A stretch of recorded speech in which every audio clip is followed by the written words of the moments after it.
Olá, leitores! Para o vídeo de hoje, eu convidei o meu colega do mestrado em escrita criativa e um querido amigo, o Igor Bernardes, autor incrível de ficção científica, para compartilhar com vocês a experiência dele lendo o Kazuo Ishiguro, que é o Prêmio Nobel de Literatura de 2017.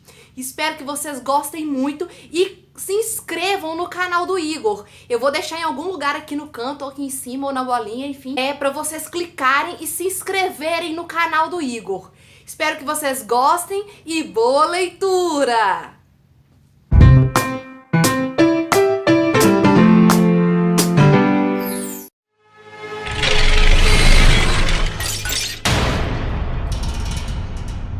E aí galera, beleza? Aqui é o Igor, vocês estão assistindo Eschaton.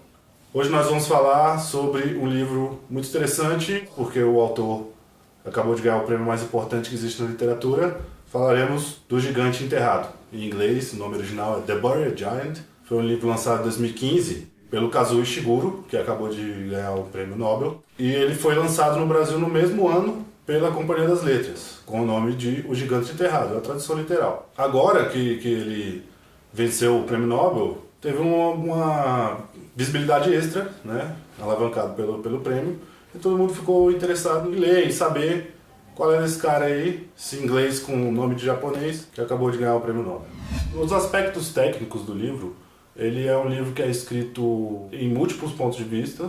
Cada capítulo é contado sob um ponto de vista. Geralmente varia entre os pontos de vista dos personagens do livro. Tem alguns personagens que são os mais importantes, que é o casal, Beatrice e Axel, o guerreiro Winston, o cavaleiro, Gawain, e tem um menino também, que agora eu esqueci o nome. A narrativa vai indo no ponto de vista deles. Porém, varia entre um estilo indireto livre, né, que é esse momento em que o autor quase se funde ao personagem, mesmo estando narrando num estilo indireto, né, numa terceira pessoa. Varia isso com alguns momentos muito interessantes de uma onisciência narrativa, que o narrador se suspende acima do livro e começa a falar coisas do tipo: ah, nesse tempo era diferente do momento que você está acostumado e tal. É o narrador falando diretamente com o leitor. É bem interessante, eu gosto muito desse jogo, né, essa dicotomia entre o estilo direto livre e vai se aproximando e se afastando, né, dos personagens. É muito interessante isso. Ao contrário de outros livros do autor, que pelo que eu li, esse foi o único livro que eu li do Kazuo Ishiguro, mas eu dei uma lida sobre ele. O mais comum na obra dele são obras em primeira pessoa,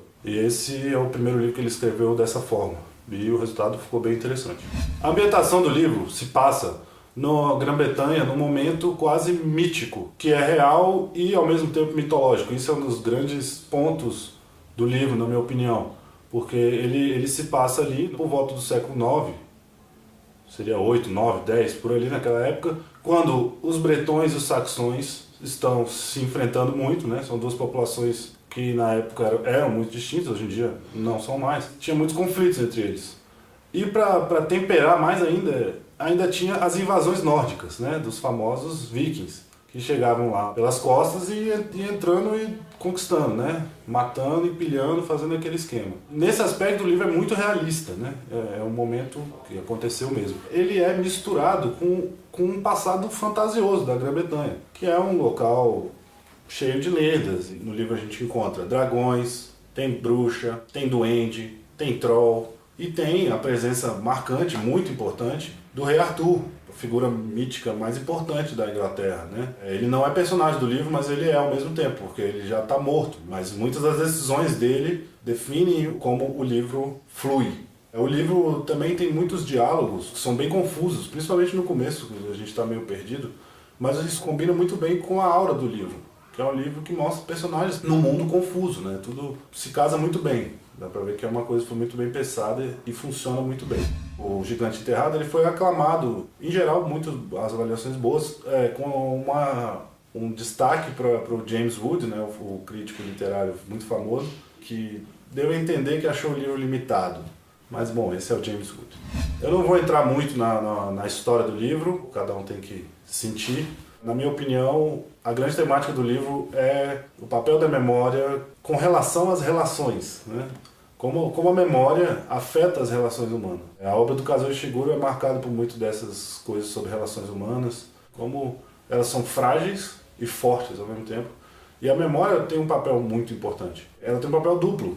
Lembrar é muito importante. Se a gente não se lembra das coisas, se a gente não se lembra das pessoas, não existe relações, não existe laços. E isso o livro deixa bem claro. Mas a beleza, eu acho, a grande sacada dele talvez seja que em alguns momentos ele mostra que também às vezes é tão importante quanto lembrar, talvez mais importante ainda é esquecer.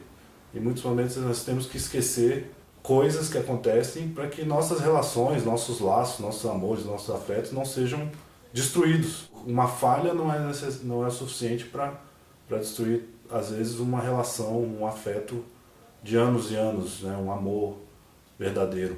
Essa reflexão sobre o lembrar e o esquecer, né? A necessidade dos dois, é a grande temática do livro. Considero assim uma fantasia realista, porque ele é uma fantasia, tem dragão, tem guerreiro, tem espada, tem guerra, tem exércitos, mas é uma fantasia que foca muito nisso, nas relações, nos sentimentos de alguns personagens, que são os que importam mesmo no livro. É como se a fantasia fosse um pano de fundo, cheio de verdades que não são verdades no nosso mundo, mas que mesmo assim, as verdades que o Ishiguro quer analisar são verdades no mundo fantástico, numa ficção científica ou no nosso dia a dia, né? E daí vem essa questão do afeto, das relações. Então, o autor desse livro, o Kazuo Ishiguro, ele é considerado britânico, apesar de ele ser japonês, como o nome dele deixa bem claro. Ele nasceu em Nagasaki em 1954 e 5 anos depois se mudou com a família para a Inglaterra. A família ficou sempre se preparando para voltar, mas isso nunca aconteceu. E ele acabou crescendo como um britânico mesmo. Ele fez faculdade de filosofia e inglês na Universidade de Kent. E em 1980 ele se formou no mestrado em escrita criativa, né? Creative Writing, na University of East Anglia. O que faz dele um autor simbólico, né? Duplamente simbólico, o prêmio Nobel que ele recebeu. Porque é um autor que trabalha com fantasia. Ele tem um outro livro que se chama Não Me Abandone Jamais, que é um livro distópico, né? Uma ficção científica especulativa, só que trata também dessa temática, das relações das pessoas. Eu ainda não li esse livro, e eu pretendo lê-lo em breve.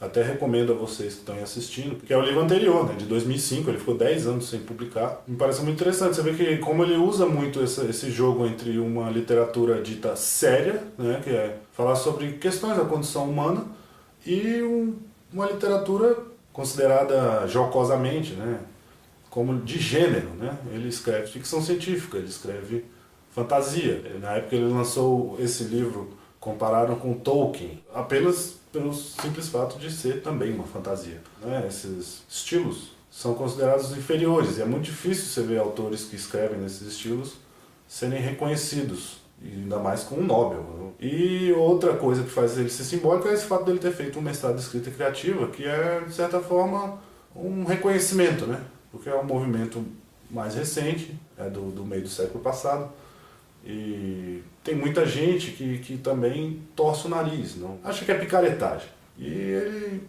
demonstrando que não, que se o cara se dedicar e quiser ser um escritor mesmo, não faz diferença, ele pode escrever o estilo que for, é aquela velha verdade sobre a literatura. A temática é secundária diante do tratamento. Se sabe dar o tratamento correto, qualquer temática vai ser interessante. Ele escreve não apenas romances, mas escreve também contos, ele tem alguns livros de ficção curta, e tem também roteiros para televisão da Grã-Bretanha. E além disso ele escreve também letras de música, que é bem interessante, para a cantora Stacey Kent, que é uma cantora de jazz, e o marido dela, o Jim Tomlinson, que é o saxofonista, eles tocam juntos, e ele costuma contribuir com as letras do Kazuo Ishiguro. Ela tem álbuns que foram indicados ao Grammy. Portanto, ele é bem sucedido também nessa outra forma de escrita.